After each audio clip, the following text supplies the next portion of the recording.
In the second grade, we've started a project where we design biospheres.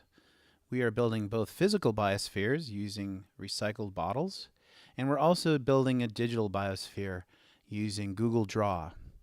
I'm able to distribute these Google Draw templates to all the students using Google Classroom. And an added advantage is that I can easily copy and paste other elements into individual student copies as we go along. So, to get started, the students were shown how to work with this bottle. And this bottle is a transparent image. And the first shortcut they learned was Control D, which duplicates it. They're making 3 duplicates. And they move them around. And the first part of designing the biosphere is to put in the bottom.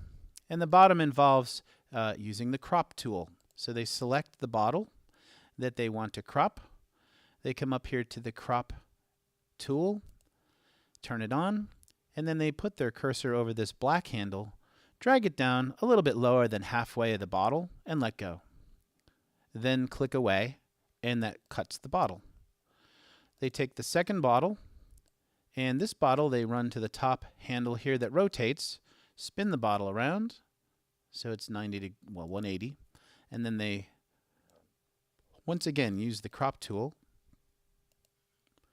and they will crop it from the top down a little bit above to where the cap is, and then click away. And the final bottle, they select that one, and they're going to crop up to the top to create the cap for their biosphere. It's the same thing they did with the plastic bottles, but here they do it virtually. Then they just arrange the bottles one inside the other, and they're good to go. And that's essentially what the biosphere looks like when they close it up. And if they want to adjust things, they can later. Following this, they add in elements like water, gravel, and dirt. To do that, they were shown to come up here to shape. And in shapes, we like the rounded rectangle because it fits inside the bottle shape a little bit better. So we click on rounded rectangle. With the target, click, hold, and drag out a shape. On the Chromebooks, they press down with 2 fingers to get the menu and edit text. Here they would type in what it's going to be. They're also shown the shortcut Control A to where it selects all the text at once, and they go in and customize to fit the box a little bit better. Something like 30, and I'm going to come up here. You can change the text color to be white, and they can even change the text, or I'm sorry, the box's color as well to be maybe more water-like, something blue. And then that can be moved into the bottom of the bottle to where that water would be part of it. Now to get another one of these, they were shown just like the bottles how to duplicate. So we go back to that shortcut Control D, and now I have another water bottle. Simply change it to be gravel and make another duplicate and change that to be dirt or soil. Then they can just come in and change the colors to give them more of a dirt look. They were also shown how to center the texts on each one of these. So that's kind of fun. Looks a little cleaner. And there you go. And the gravel, I think they went with a kind of gray color for that. Lots of grays here. A little darker maybe. There we go. And then they would simply put these on and shape them to the bottle size. Another fun feature that makes this more realistic looking is that they were shown also how to reorder the images.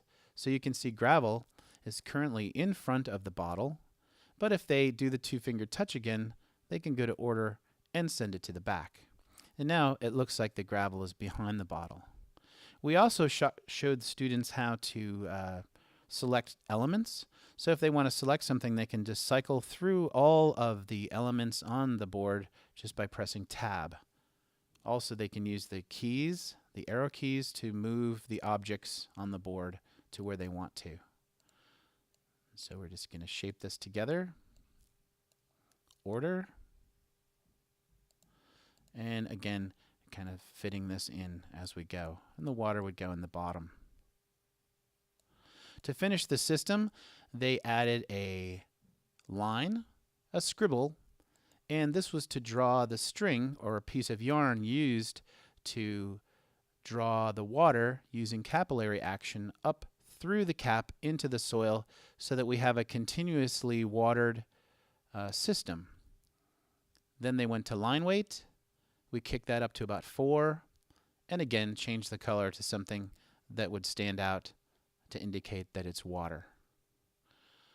Finally, well, not finally, but there's a couple more things they added. They inserted an image, and they love doing this. They go to the search the web, and in search the web, which may or may not have come over here. Let me move my screen over a touch so you can see that. In search the web, they would type in something like plant, and I had them add the word clip art. And what that will allow them to do is find plants that are transparent images. Simply drag and drop the plant image onto the screen, and they can then move that around. They can click the select tool, move it around to their piece, rescale using handles in the corner, and they can really get that to look like a terrarium. We even had them add a bug. So if we could add some sort of an insect in here, that would be great. Let's see what we got. Sure, butterflies are great. So let's see if that's a transparent butterfly. Some of the images that they pull off the side might have a white box around them, and we asked them not to use those because it looks just a little bit more realistic if we use these transparent images, the SVGs. The final step is once they finished creating their biosphere, then they would go in and put in the labels to identify the various parts of this system. So to do that, I would later, once they've told me they finished putting together the biosphere, then I would copy and paste these labels in for them on each student's file in Google Classroom, which is amazing. I really love that. And then they would arrange these. They're all randomized, so they would arrange them to where they go, and then they would add arrows to finalize. And they would get the align tool again. This time they'd get an arrow. We showed them how to attach the arrow by clicking and drawing out the arrow from that box. Then with the arrow selected, using the select tool, they can resize it, the weight, to something like 4, and again change the color of that arrow. And then go through and label all of that in their system. It's a really incredible project. Not only are students getting some amazing graphic design skills in the 2nd grade, but they can apply it to the real biosphere that they've developed using the plastic bottles and soil. Well, thank you very much.